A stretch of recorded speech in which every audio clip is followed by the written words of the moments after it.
Hello and welcome to an all new episode of the Up the Coast podcast. As always, I am your host, Tyler, and today I'm joined by one of my absolute favorite guests on this show, the great Rocco Miller of Field of 68, of Basket Under Review. But most importantly, for how we're going to start this conversation, Rocco Miller of Bracketeer.org. Rocco, thank you for joining me. Always a pleasure, Tyler. I'm always down to talk ACC hoops with you or any other conference, and it's good to connect. I was at Cal Duke on Wednesday, like we talked about. Saw Louisville lose to Stanford here. I finally feel like this season Cal and Stanford are part of the league instead of just being kind of the running joke last year. So it's been a fun transition from year one to year two out here as part of the ACC. Yeah, and we are just minutes clear of your first bracketology projection of the season coming out. You mentioned those Stanford Cardinal because right now, the ACC, you can kind of just break it into three buckets. It's the eight teams that are pretty comfortably in the tournament based on just kind of the projections all over. You have the eight teams that are either done for or in deep trouble. And then you have Stanford and Virginia Tech both sitting in between. You have Virginia Tech as the fifth team out right now. Stanford just sneaking in, and that win over North Carolina the other night, to me, really kind of started to make their resume notable because now they have the victories over North Carolina, Louisville, Virginia Tech, and St. Louis. Those are four really good wins to offset the fact that they got two bad losses and another loss where, well, honestly, both their ACC losses, they've looked quite terrible to the eye in those games, but those won't hurt them too bad on the resume. Yeah, Stanford's an interesting case. We're at a premature point still with a lot of the bubble information and data based on the fact that so many of the teams that are in the mix don't really even have a key win. Whether you go to New Mexico, UCLA, NC State in this league, George Mason, Indiana, all of those teams so far do not have a win against what we call the field, which is teams above the cut line. Stanford has four. So I think if we literally had to end the season today, well, first of all, the schedule wouldn't be scheduled the way it is if the season ended today, but that's the exercise. So in many respects, Stanford has way more proof in the pudding than the majority of their peers, if not all of their peers.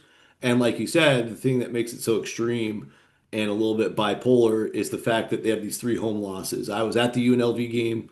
That was when they got Emmanuel Steffen back, and I actually thought UNLV was going to start to pick it up. They have played okay in league play, UNLV, but they've just had some abysmal performances where they've lost by nearly 40 or 50 points, and that screws up UNLV's numbers to the point where I think they're somewhere around 160th in the net. But that's a much more talented team than that. Their NIL payroll would suggest otherwise. So that's just a kind of a tough break for Stanford in that one. I've also been on the call for two of Seattle's games in their MTE out in Vegas. So that again, a game Stanford shouldn't have lost. Seattle goes on a 34 to 12 run in the second half. Shocks Stanford. Stanford's up 16 in the second half. And it's still not a bad loss in some ways because Seattle's been extremely competitive going to overtime with Gonzaga. They beat Washington in the Big Ten. They have two Power Five wins. They've been mostly good throughout the year. And then you have the Notre Dame game, which was just a complete pretzel, 47 to 40. Nobody could make a shot. That was gross. And so, yeah, Stanford, you can kind of explain away. But the thing I've been impressed with is even in those three losses, they could have all been wins. They lose by one to UNLV. I told the other two stories. And then you have all these big wins that they've just been competitive in basically every game. I talked to Kyle Smith after the Virginia loss, which on paper you see a 15-point loss, but he actually was not as down about that game as you would think because they had quality shots. They just weren't going down. He really liked the way they were running their offense against the Cavs, and the Cavs, as you'll see in the bracket forecast, they're a protected seed right now. So I really like Stanford in terms of like how competitive they are, regardless of the opponent level they've played up to that level or down to that level in some of these examples. But they just have more proof right now than the others. So that's where I'm at with the Cardinal. Yeah, and look, we got eight teams in the bracket right now, all single, well, nine if you include Stanford, but eight Yeah. teams that are all single digit seeds. And look, it's Yeah. mid-January. I'm not a huge fan of getting deep into the nitty-gritty of bracketology because a lot of this is going to shift in 2 weeks, Yes. let alone 8 here. So for a lot of these teams, it's mostly about just win at this point. But one team in particular, I did want to ask you about. And you kind of just mentioned them in that group of teams without the signature win. And funny enough, I think you listed five, and three of them have the same best win between NC State, New Mexico, and George Mason. Uh, NC State sitting in a 9 seed right now. That it seems to be pretty par for the course right now across your fellow bracketologists. I just Yeah. keep looking at the resume and wondering why they seem so safe at the moment. They have nothing even remotely close to a bad loss, but is their best win at this point home for VCU?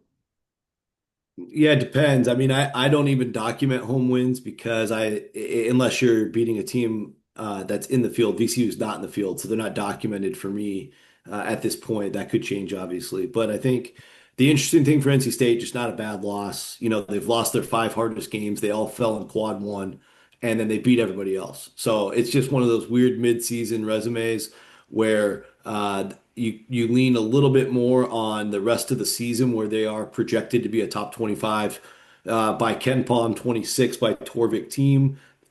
Between them and Iowa, they're the only teams that really haven't done a lot yet, but they really have shown, at least in some of their dominant power ranking type results, that the results are coming in the future.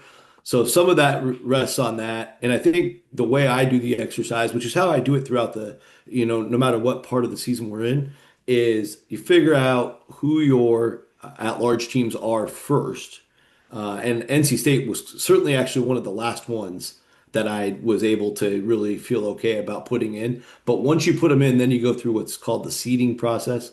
And seeding, in large part, you would lean towards the side of the power ranking because it's more of like their danger factor. And that actually, NC State's the final 9 seed for me, but based on some of those power numbers in the predictives, pushed them up to a 9. But you look at their resume numbers, they're barely in the top 50.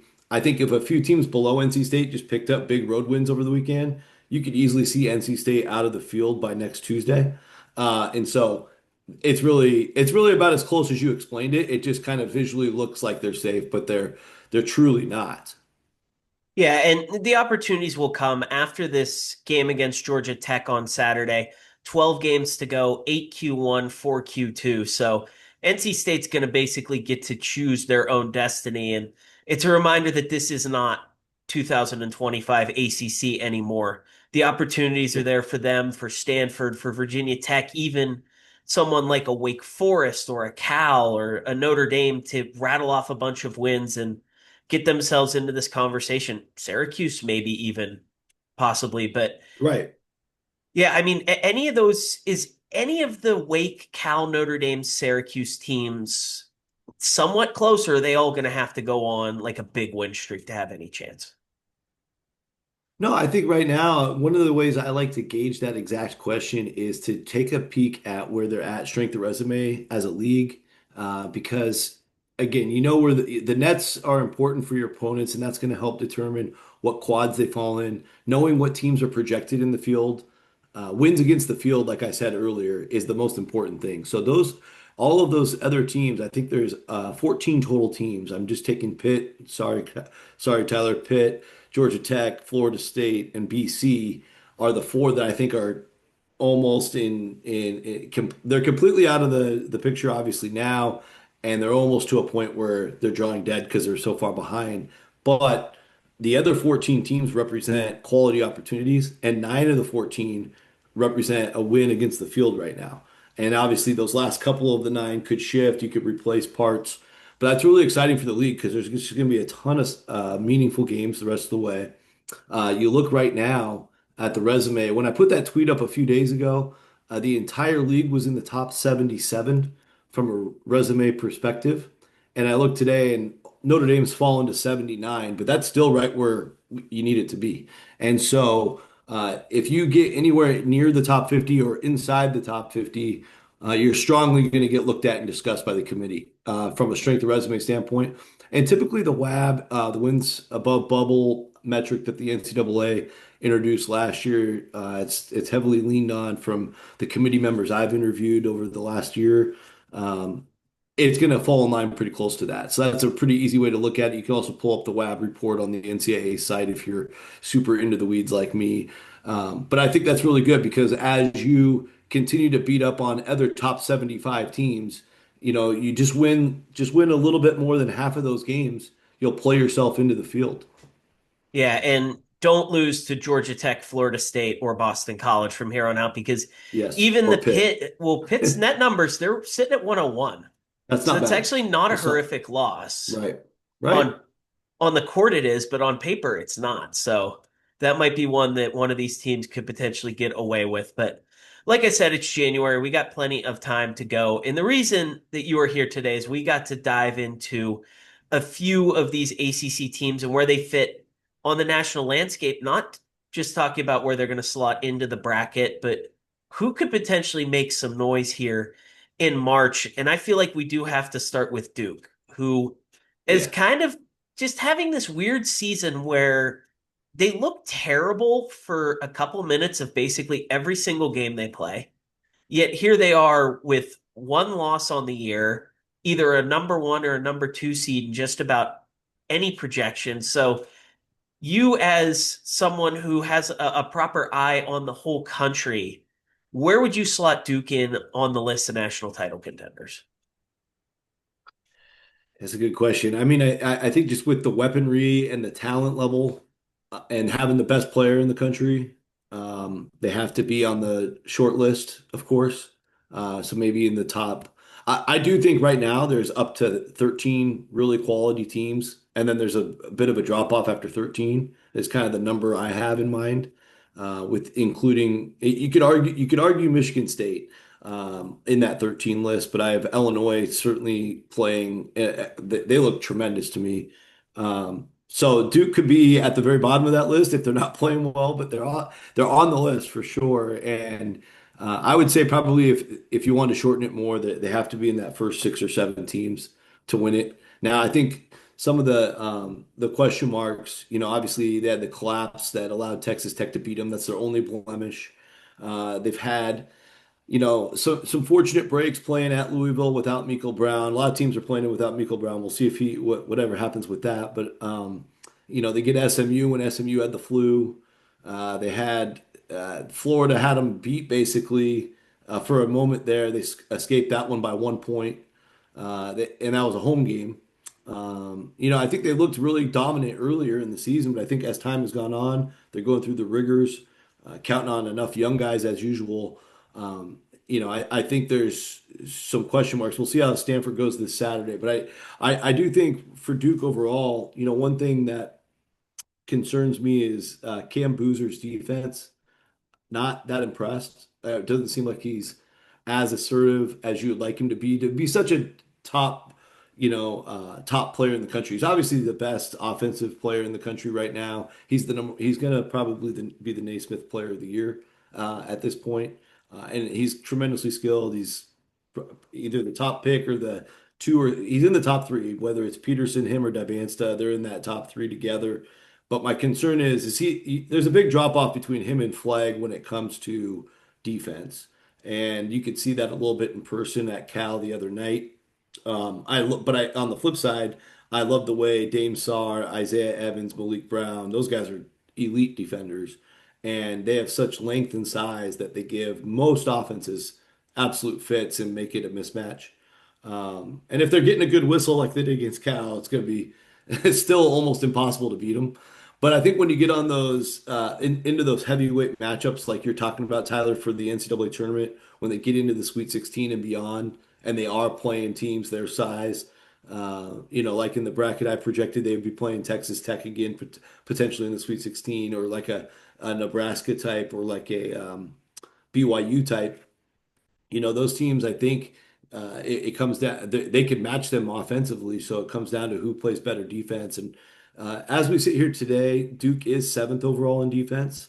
But there is some opportunities to exploit them both on the perimeter and with some different P&R looks. I thought Cal was running way too many dribble handoffs, especially out of position. Not the right team to expose that, but Ibuka Okore, watch for him on Saturday because he is one of the best in pick and roll actions in the country, and especially if they can get Okpara healthy. He was banged up against North Carolina, but curious to see. Anyway, a lot of thoughts about Duke because I just think they have a lot to iron out defensively. Yeah, and it's really funny to talk about them this way. Like you said, they are seventh in the country in defensive efficiency. Last Yeah. year they were fifth. Like it's basically no difference, but yet just watching them, it feels different to the eye. And I think the number one thing just being that incredibly special elite rim protection that they had last season Yeah.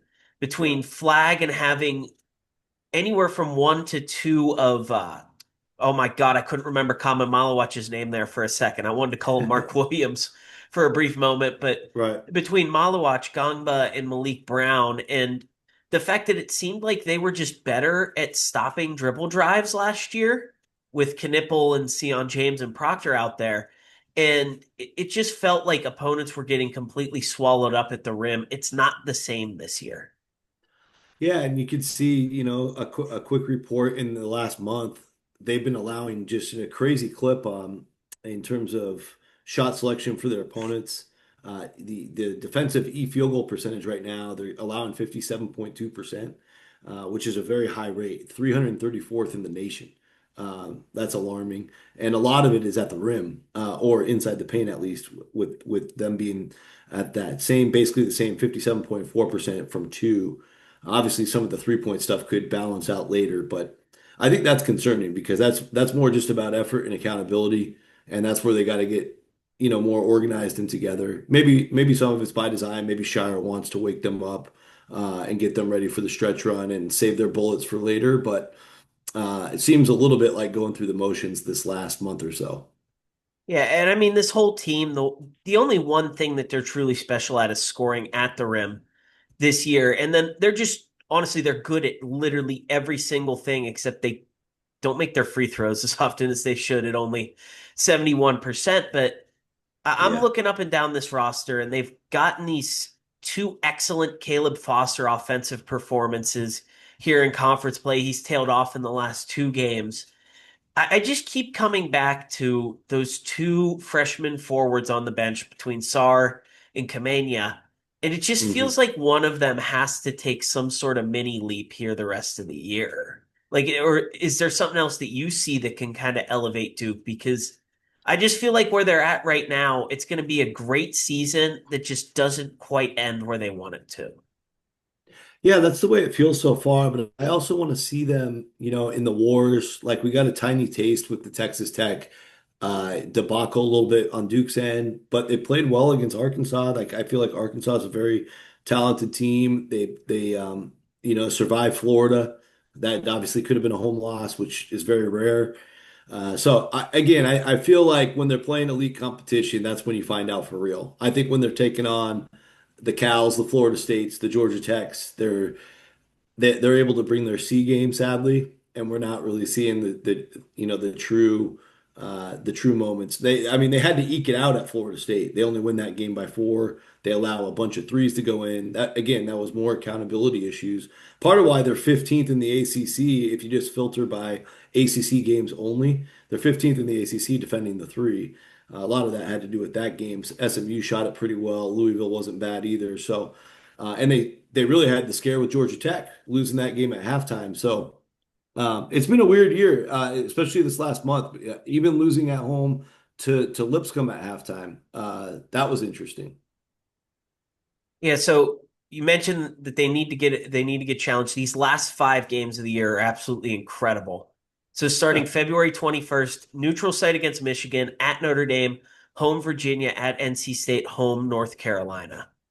That's built for when, TV. yeah, I mean, that's where Duke's gonna have to kind of decide to wake up because they do have a few more of these sleepy games over the next month, but Yeah. we know they're going to be there in the conversation, at least in the second weekend. So, question number two: who is the next best ACC team with a shot to make a deep run? I'm talking like Elite Eight, Final Four at this point. And I mean, this is an answer that may be changing week by week at this point. Well, I think Virginia is the team that's the clear answer right this minute. They are playing at a very high level, and they're very invested. I mean, I have an idea of what they spent on this roster. They are all in for this year to make a deep run, and I get it. It's weird because Ryan Odom just got the job, but welcome to the NIL era, Mr. Cronin. So, I think. I think the way they've played, especially in the last month, obviously they dropped the triple OT game, heartbreaking fashion to Virginia Tech, but they've been lights out since. They go to NC State, absolutely clobber NC State in their building.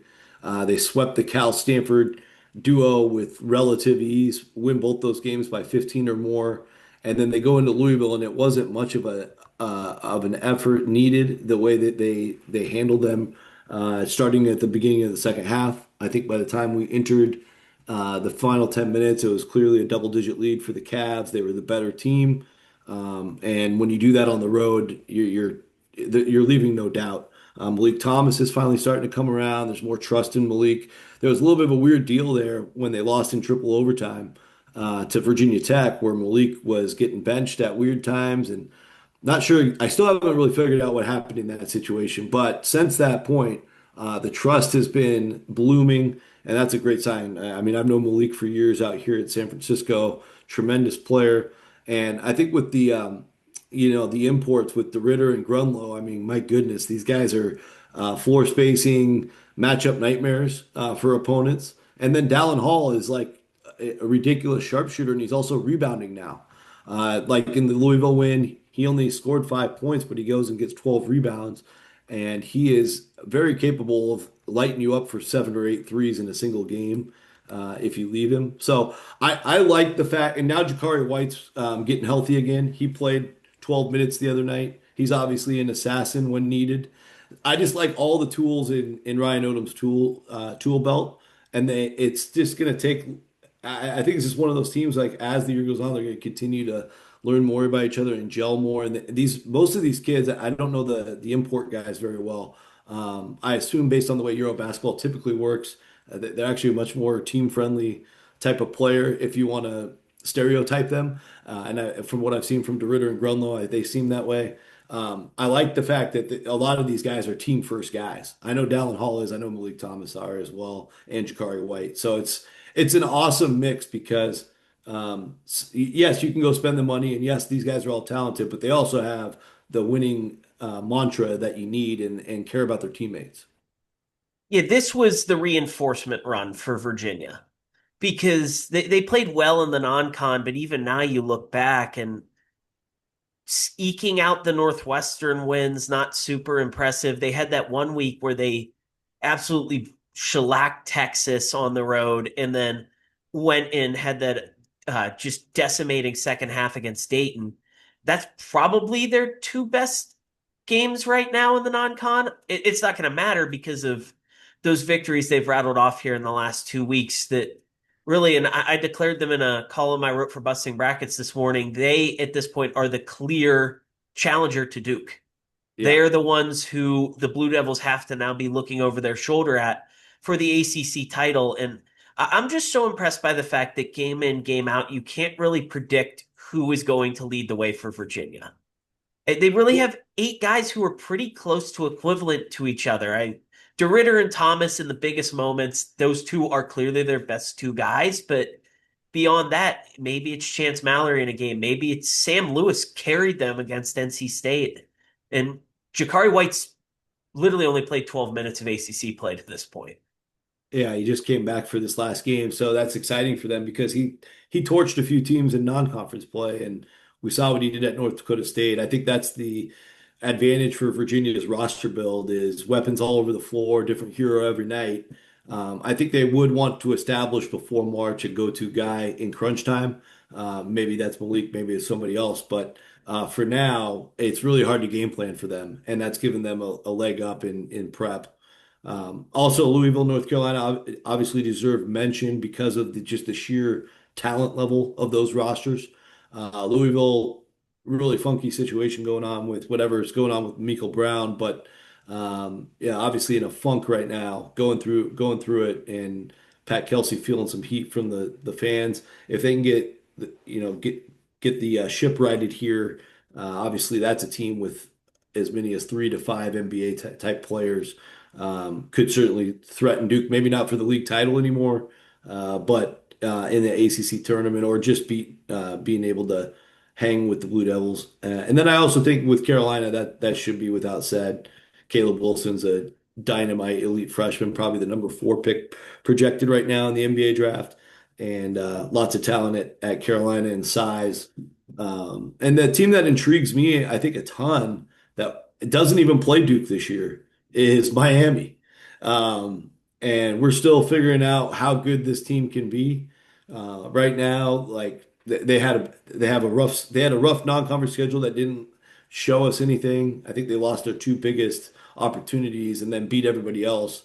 And here in the ACC, they don't play Duke. But I think within the conference, they can build it. They can, because of what we've discussed about how deep the league is, they can still build a really good resume. And the way Trey Donaldson is playing, he's reigning ACC Player of the Week. They keep winning road games. They just won at Notre Dame.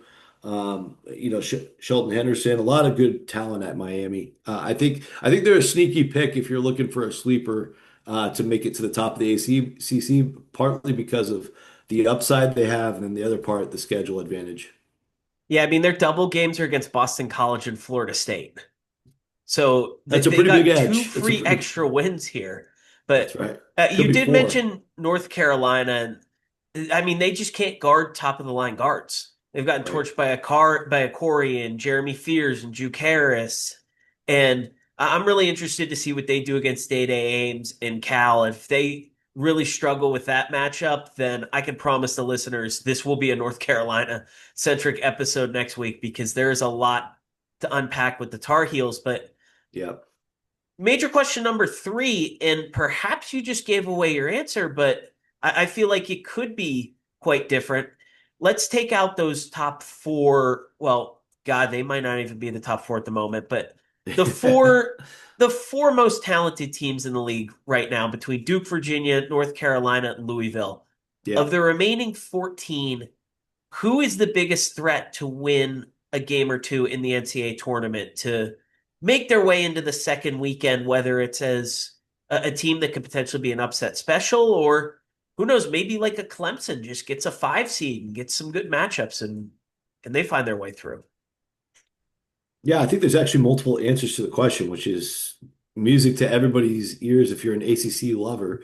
And yeah, I'll start with Clemson just because they're playing the best defense in the league. They've already been able to pull off some pretty big road wins and just really steady throughout the year. I like the different size pieces they have in the middle. Really impacts their opponent's ability to attack them. Obviously, they should have a BYU win right now if they didn't collapse in that game up by 20 plus at the break.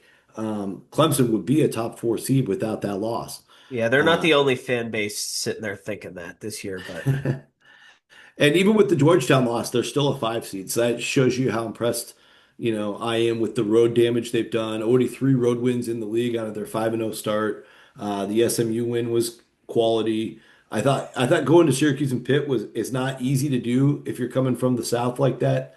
And they held both teams to poor shooting nights, got out of there with victories. And that's the way Clemson's going to do it. They're going to win ugly and they're going to do it with their D. Right now, 16th in the country in overall defensive efficiency, but number 1 in the ACC. If you just filter by the league games, that's a great sign. And I think Justin Porter coming over from Middle Tennessee, Nick Davidson, Dylan Hunter, good group there. I think the easy answer though to your question is actually NC State just because coming into the year, NC State, you could have sold me on even making a run to the Final Four.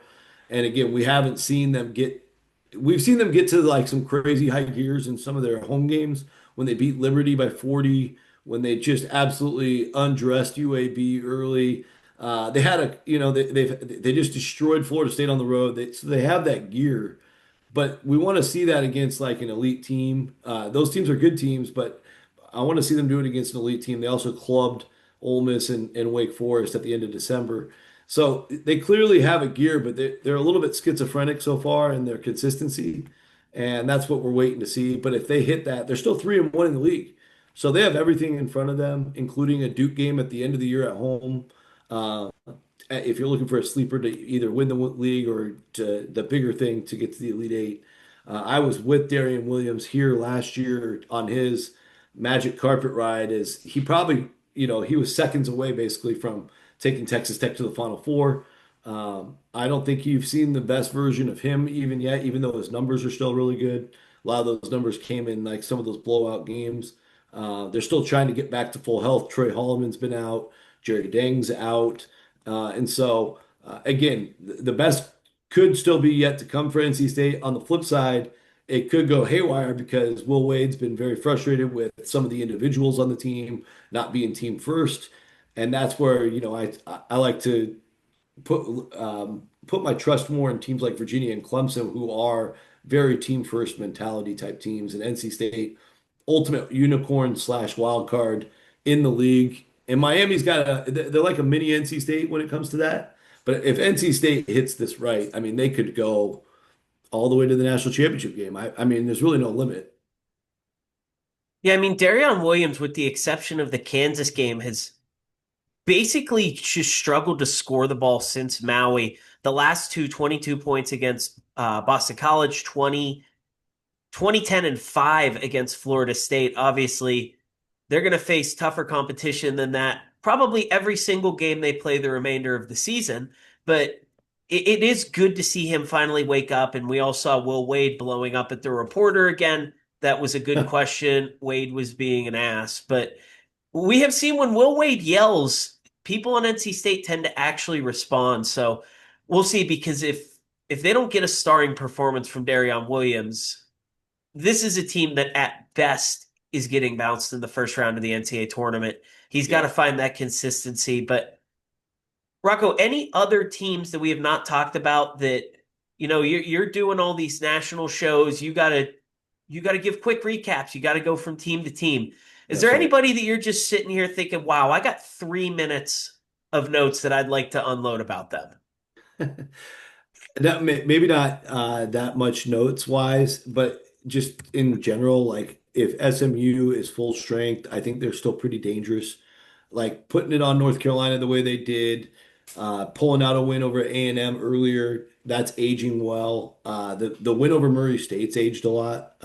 Murray State's been awesome in the Missouri Valley, 7-0. You see they're a 12 seed in the bracket here today at bracketeer.org.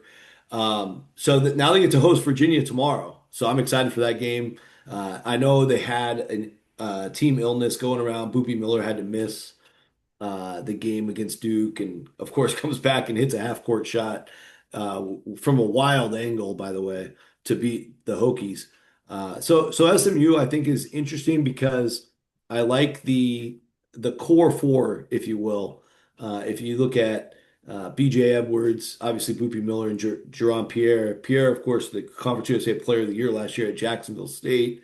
And then I like what Samet, the big Turkish 7-2. They basically rotated him with Toombs, and so I think that's been a good platoon.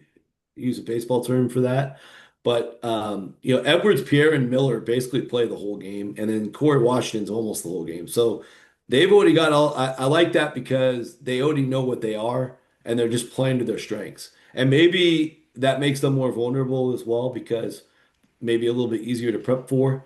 But at the same time, with this particular program, last year they were a perennial bubble team from this point all the way till the end, and every time they had a big chance to get a win, they would fall right on their face. And they were like 0 for 7 in big games. This year they've already been pulling off big wins from basically the beginning of the year till now. Seems to be kind of a magic carpet season after that half court shot. So I'm just curious to see where the Mustangs land long term. Obviously, we touched a little bit about Stanford just having the ability to play with anybody. 4-1 in quad one, all four wins against teams in the projected tournament right now. It's really outstanding on the top end of the resume. Obviously, the bottom end we've covered as well.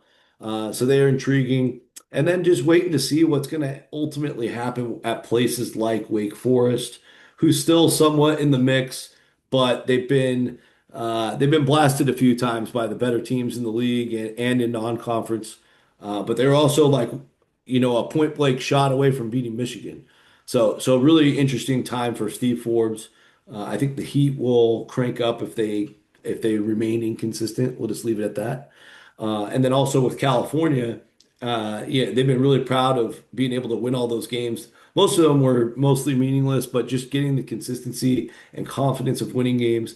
Now find themselves 1-4 in the league. The UCLA win was thought of to be a huge win. Now it's like UCLA is one of the last teams in the field. Um, and Cal really's got to get it done here in the ACC. Starts tomorrow with the North Carolina game. And then Notre Dame. I mean, obviously trying to figure out life without Marcus Burton's been interesting. Shrewsbury's been a genius with the defensive packages.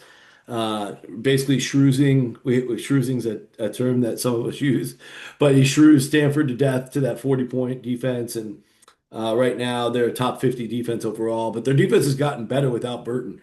And that's been interesting because they're basically just trying to rock fight everybody.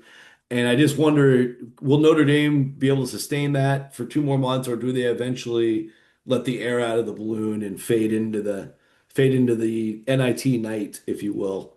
So yeah, I think I have intrigue across all those teams because I think they're all very much alive. Obviously, I think Virginia Tech just feels like a team that's going to hang around the bubble till the bitter end.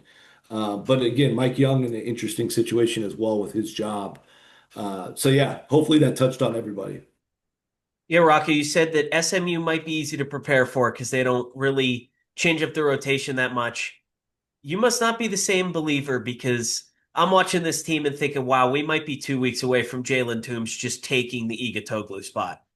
I He will buy could. He anyone's could. Jalen Toombs stock right now. But to close it out, final question, no explanation. Just give me a number and a list if you want.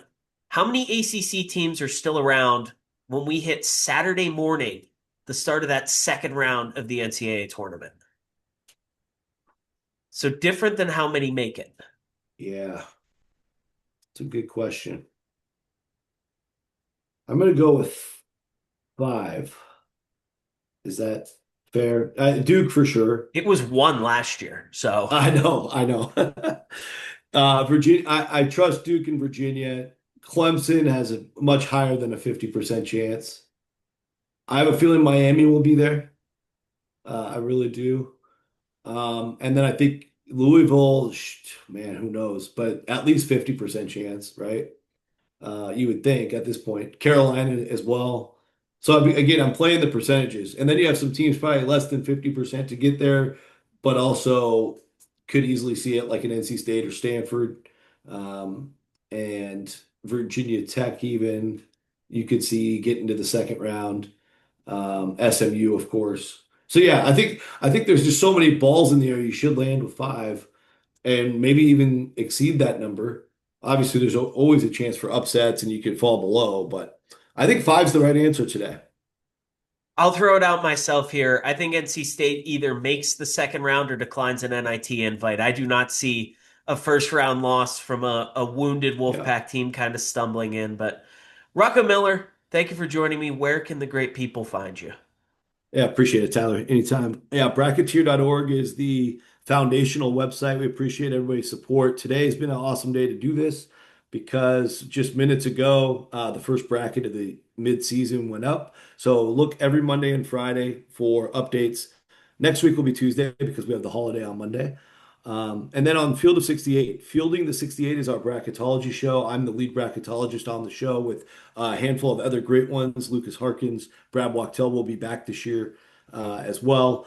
And our first episode's coming Monday. So it's every Monday and Friday starting next week. So perfect time for that. 5 Eastern live. You can always rewatch it on YouTube or on the Twitter feed, whatever you prefer. And then on Thursday nights, 5 p.m. Eastern, same time, I'm one of the co-hosts on the Mid-Major Show. If you like mid-major basketball, we cover 22 conferences. We typically bring on at least a coach or two. Yesterday's episode had Murray State's Ryan Miller. That was fascinating. And we talked about the betting scandal that rocked college basketball. So we're always talking about the biggest topics in mid-major. So appreciate everybody's support with that as well. Last but not least, Basket Under Review. I'm basically a specialist, do different write-ups on there and interviews.